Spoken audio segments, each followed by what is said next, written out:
Il existe dans notre monde des phénomènes incroyables, irréalistes ou oubliés. Mais certains d'entre eux peuvent s'avérer être une fine vérité dans la réalité. Dans cette émission, je vous propose de découvrir certaines choses que nous ne devrions pas ignorer. Bienvenue dans les archives de la peur.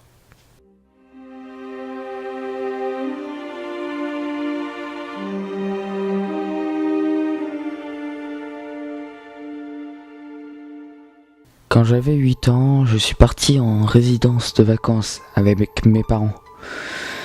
Un truc modeste dans lequel il y avait un petit terrain, vraiment petit, avec des bancs où les gens pouvaient s'asseoir.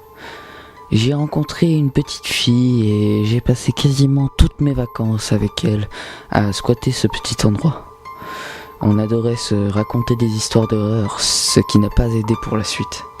Un soir, nous y étions tous les deux, seuls, et nous avons fait la rencontre d'un petit garçon avec qui nous avons passé la soirée. Je me souviens qu'on écrasait des pignons de pin, rien d'extraordinaire. Il nous avait même montré du doigt la petite maison de la résidence où il dormait. Régulièrement, la lumière qui éclairait notre petit carré se coupait. Il fallait juste la réenclencher. Alors donc, à un moment, j'y suis allé. Sauf que là, quand la lumière fut rallumée, le petit garçon avait totalement disparu. Et à ce même moment, des chuchotements dans un direct inconnu semblaient nous appeler. Nous nous enfuîmes. 5 minutes après, nous sommes revenus voir si le garçon ne nous faisait pas une blague.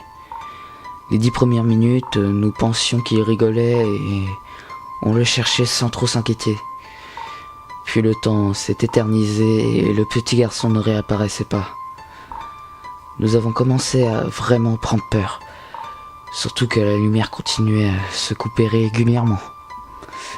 Des choses rigolaient dans le bois d'à côté, puis quand la lumière s'est éteinte à nouveau, mon ami avait disparu.